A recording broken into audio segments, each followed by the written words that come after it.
今日は、前回の動画、春と夏の里山での生活の続きについてお話ししていきます。秋。9月になりました。秋は実りと収穫の季節です。大切に育ててきた稲を刈り取ります。家族で食べる米は大変ですが、鎌で刈り取っています。刈り取った稲は束にします。そして、木の棒で作った竿に、稲の束を逆さまにしてかけていきます。この状態で、何日か天日干しをします。そうすると、不思議なことにお米が美味しくなるのです。こうしてできた新米を初めて食べるときは、嬉しさと感謝の気持ちが湧いてきます。自分で作ったお米を毎日いただけることは、とてもありがたいです。家族用の稲を刈り取ったら、残った稲は、コンバインを使って収穫します。一台の機械で脱穀までやってくれるので、大変助かります。手作業の何倍もの速さで、稲刈りを終えることができます。脱穀した後の藁は、コンバインが自動的に粉砕して、田んぼに撒き散らしてくれます。藁は微生物によって分解され、栄養分は土に戻ります。収穫したお米は、無農薬米として販売しています。健康を気遣う人にとても喜んでもらえるので、米作りにやりがいを感じています。秋の楽しみの一つが、キノコ狩りです。春の山菜狩りと同じように、家族全員で山に入ります。キノコは朽ちた木などに生えています。毎年だいたい同じ場所に生えるので、その場所に行けば、見つけることができます。なめこ、しめじ、まいたけ、ひらたけなど、多くの種類のキノコが取れます。味噌汁の中に入れたり、天ぷらにして食べたりします。食べきれないキノコは、塩漬けにして、長期保存をします。そうすることで、いつでも美味しいキノコを食べることができます。集落には、手入れをしている赤松の林があります。この時期、赤松の根元に松茸が顔を出します。昔は本当にたくさん取れましたが、今は少なくなりました。松茸は高級なキノコで、値段も高いです。それでも、日本人は松茸が大好きなので、松茸ご飯、天ぷら、土瓶蒸しなどにしていただきます。ここで採れた松茸はみんなで分け合います。食べきれない分は、都会の息子や娘に送ってあげます。10月になり、稲刈りが終わると、本当にほっとします。田植えの準備から稲刈りまでの約半年間、気を抜けない日々が続きました。たくさんお米を収穫できたことは、大きな喜びです。今年も無事に収穫できたことを、他の神様に感謝します。私の家では、収穫したばかりの新米で、ご飯を炊きます。そのご飯を茶碗に盛って、お盆に乗せます。お盆を田んぼの近くに持って行き、感謝のお祈りを捧げます。最後に、他の神様を山へと送り出します。この後、集落では秋祭りが行われます。私の家では農作業を手伝ってくれた人たちを家に招きます。手伝ってくれたことへの感謝を伝え、ご馳走を振る舞います。新米のご飯で作ったちらし寿司、畑で採れた野菜を使った料理、放し飼いの鶏が産んだ卵で作った卵焼きなど、たくさんの料理を時間をかけて作ります。お酒も振る舞います。集まってくれた人たちはいつも満足して帰っていきます。私たち家族は農作業の疲れを癒すため、1週間ほど近くの温泉に湯治に出かけます。湯治宿では自分たちが持ち込んだ米や野菜を使って自炊します。のんびり温泉に浸かって心身ともにリフレッシュします。湯治から帰ってきて、私たちが取り掛かったのは、茅を刈ることです。集落の近くに、茅場と呼ばれる草原があります。そこに生えている茅を刈って、干していきます。倉庫がいっぱいになるまで、干し終わった茅を家に持ち帰ります。この集落では、多くの家がまだ茅葺きの屋根です。茅葺きの屋根は25年ほどで吹き替えなくてはなりません。昔から集落の大勢の人たちが協力して、それぞれの家の屋根を吹き替えます。私の家の屋根の吹き替えは来年の予定です。それに使う茅は自分たちで用意しなくてはなりません。屋根の吹き替えはその家にとって一大行事なのです。11月になると炭作りを始めます。まず、家の周りにあるクヌギやコナラの木を伐採します。クヌギなどは伐採しても、再び芽を出します。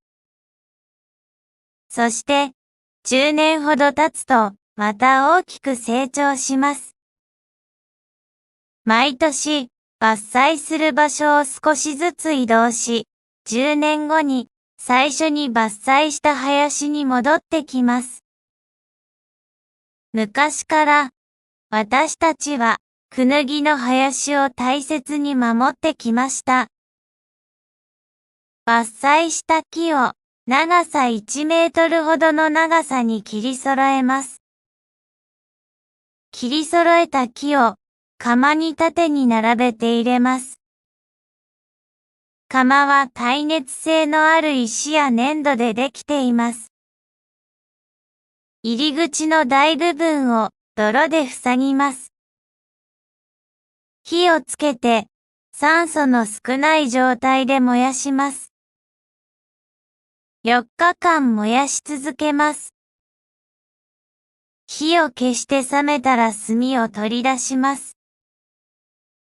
そして、短い長さに切り揃えます。1回の炭焼きで、いろりやこたつで使う1年分の炭を賄うことができます。余った炭は、手伝ってくれた人に配ります。冬に備えて、やることはまだまだあります。干し柿作りです。家の周りには何本かの渋柿の木があります。今、たくさんの実をつけています。渋柿は名前の通り、そのままでは渋くて食べられません。干し柿にすると甘くなります。そのまま食べたり、料理に使ったりします。干し柿の作り方は難しくありません。皮を剥いて、紐で結わえて軒先に吊るします。気温がまだ高いと、カビが生えてしまいます。気温が下がってくる秋の終わり頃が、干し柿作りには適しています。冬の保存食である漬物作りも行います。まず、大根でたくあんを作ります。畑で育てた長さ50センチメートルほどの大根を200本ほど用意します。きれいに洗った後、2週間ほど竿にぶら下げて、天日に干します。干した大根を漬物だるに1本ずつ丁寧に入れていきます。樽の底が大根で埋まったら、塩とぬかを振りかけます。その上の2段目も同じように大根を入れていき、また塩とぬかを振りかけます。同じ作業を繰り返し、何層にもします。樽の上まで大根を入れたら、その上に中蓋を置いて重しを乗せます。1ヶ月ほど漬ければ食べることができます。長期保存をしたい場合は、塩を多めに入れて、2ヶ月から3ヶ月漬けます。たくあんはご飯と一緒に食べることが多いですが、炒め物に入れることもあります。野沢菜漬けも一緒に作ります。大根と同じように畑で育てた野沢菜を用意します。大きなものでは高さ1メートルにもなります。野沢菜は霜が当たると甘く柔らかくなるため、寒くなってから収穫します。丁寧に洗い、大きな桶に漬け込みます。作り方は、たくあんと同じですが、塩だけでぬかは入れません。漬けてから、2、3週間もすれば、食べることができます。1ヶ月以上漬けると、一層美味しくなります。ちょうど、年末から年始にかけてが食べ頃になります。野沢菜漬けは、そのまま食べても美味しいですが、他にも様々な使い道があります。おにぎり、おやき、炒め物、パスタの具材などいろいろです。私の家では、たくあんや野沢菜漬けは、冬の間、食卓に欠かせないものになっています。冬。12月中旬になると、新年を迎える準備を始めます。家の掃除から行います。私の家にはいろりとかまどがあり、炭や薪を使っているのですすが出ます。壁などについたすすの汚れを落とします。家の中がきれいになったら、門松、しめ飾り、鏡餅などのお正月飾りを飾ります。私たち農家にとってお正月は、年神様をお迎えして、五穀豊穣を願う行事の一つです。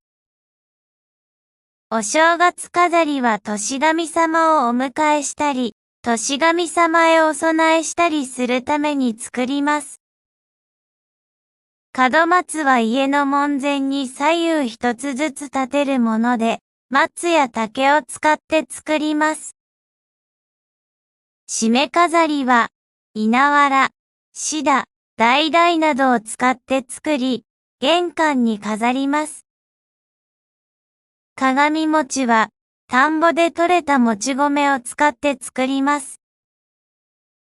一晩水に浸したもち米をかまどを使って蒸します。かまどは代々受け継がれてきたもので、今でも煮炊きに使っています。蒸した米を木の臼に入れて、杵でつくとお餅が出来上がります。それを硬くなる前に丸く形を整えると、鏡餅の完成です。鏡餅は、和室の床の間に置きます。今度は、おせち料理を作ります。おせち料理も、年神様へのお供えの料理です。しかし、私たち家族にとっても、おせち料理は、新年の幸せを願う縁起物の料理です。おせち料理には、五穀豊穣、無病息災、子孫繁栄、不老長寿などの願いが込められています。縁起の良い山や海の幸を使って作ります。いくつか例を挙げてみましょう。最初は田作りです。作り方は、まず小さなイワシを煮干しにしたものをいります。その後、醤油、砂糖、みりんを加えて煮詰めて作ります。名前の由来は、田んぼにイワシを肥料として撒いたところ、稲が豊かに実ったことから名付けられました。田作りは、五穀豊穣を願うものです。次は黒豆です。豆に暮らせるように願って作ります。豆に暮らすとは、真面目に、元気で健康に生活するということです。次は昆布巻きです。作り方は、柔らかくした昆布に、魚の身を入れて巻きます。それを鍋に入れて、醤油、みりん、砂糖を加えて、長時間煮詰めます。昆布に巻く魚は、ニシンが一般的です。ニシンはニシンと漢字が当てられます。ニシンが喜ぶとなり、両親が健康で長生きできるよう願って作ります。昆布に昆布と漢字を当てて、子が生まれて子孫が繁栄することも合わせて願います。出来上がったおせち料理は、重箱にきれいに詰めていきます。見た目が美しく華やかになるようにします。これで、お正月を迎える準備が整いました。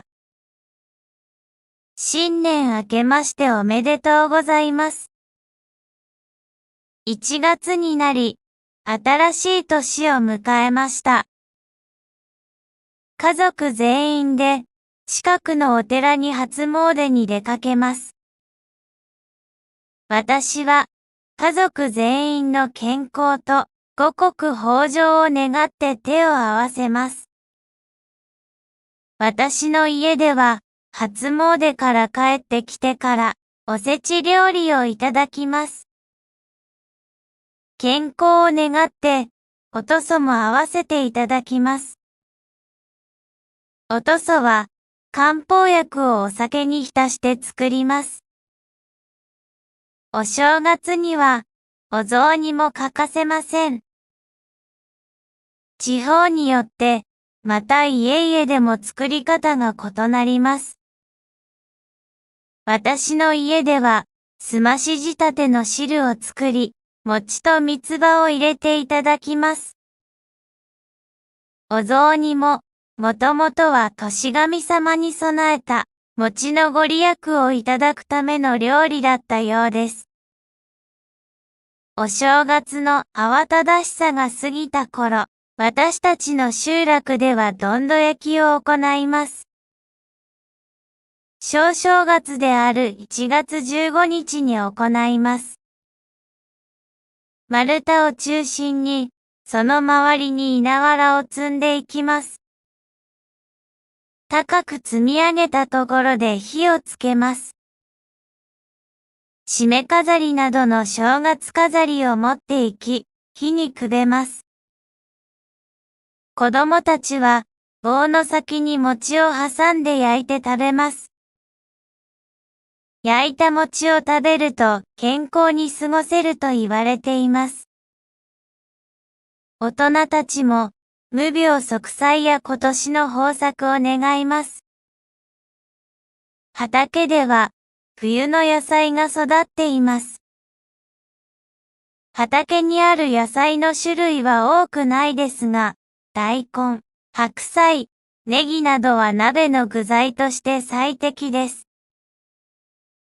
私の家では、冬は鍋料理が多いです。家族全員で、食卓の上の鍋料理を囲んでいただきます。体の芯から温まります。鍋を囲むと、話も弾み、とても楽しいひとときを過ごすことができます。2月は農閑期のため、竹を使って生活道具を作ります。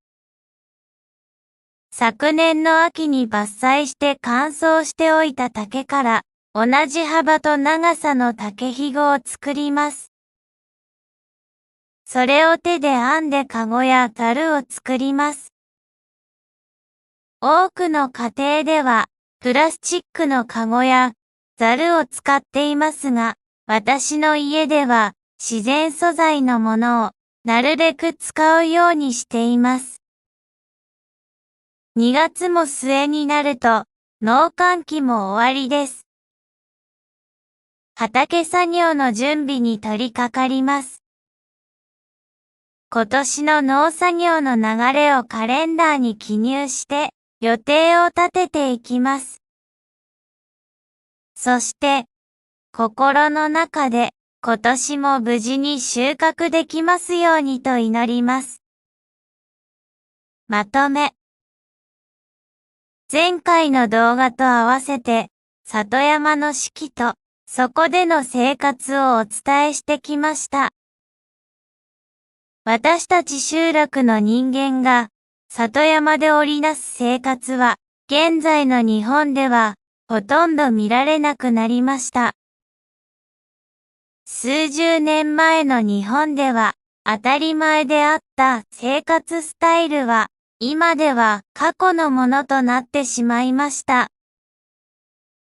1955年頃始まる高度経済成長期に、エネルギーとして石油やガスが使われるようになりました。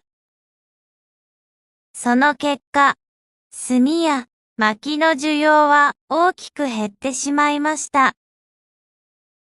里山の周りにあったクヌギなどの木も伐採されなくなりました。また、化学肥料の普及により、落ち葉も堆肥として使われなくなりました。そうして、人の手が入らなくなった里山の林は荒れていきました。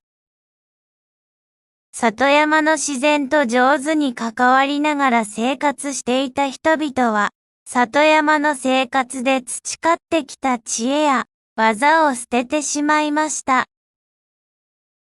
また、自然を恐れ、敬う心もなくしていきました。人だけではなく、里山を住処としていた生き物も姿を消していきました。これらの生き物は、人の手が程よく入った自然が必要でした。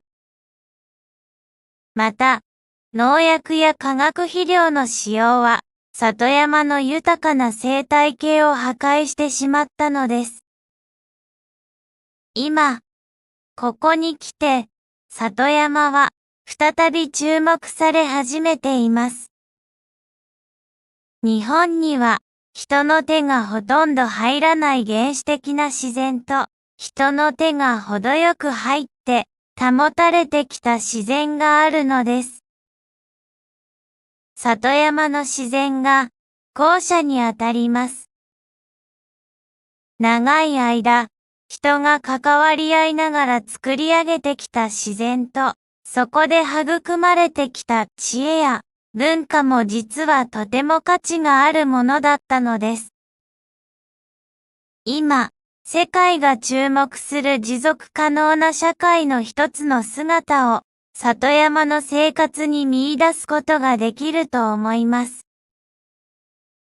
里山の生活では、すべてが循環しています。里山の自然から多くの恵みをいただきながら、人々は生活を続けてきました。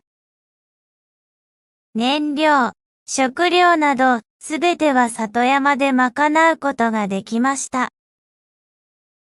動植物の豊かな生態系が存在しました。これこそ、今の時代が求める持続可能な社会のモデルと言えるのではないでしょうか。一度は廃れてしまった里山と、そこでの人々の生活スタイルが、再び見直されています。経済や産業の成長をひたすら追い求めることが、私たちの幸せにつながるとは限りません。地球に今必要なことは何か。私たちの生活に本当に大切なものは何か。物と心の両面で考えることが必要ではないでしょうか。私は、これからも里山で、昔からの伝統を受け継ぎながら生活していきたいと思っています。私や家族は、本当に里山での生活が好きですし、楽しんでいます。手間がかかることも多いですが、何より心穏やかに人間らしい生活を送ることができると感じています。ここまで里山の四季と、そこでの生活について紹介してきましたが、どのように感じましたか？少しでも日本の里山に興味を持ってもらえたら嬉しいです。もっとたくさんの動画を作るために、ぜひグッドボタンとチャンネル登録をお願いします。それでは、次回の動画でお会いしましょう。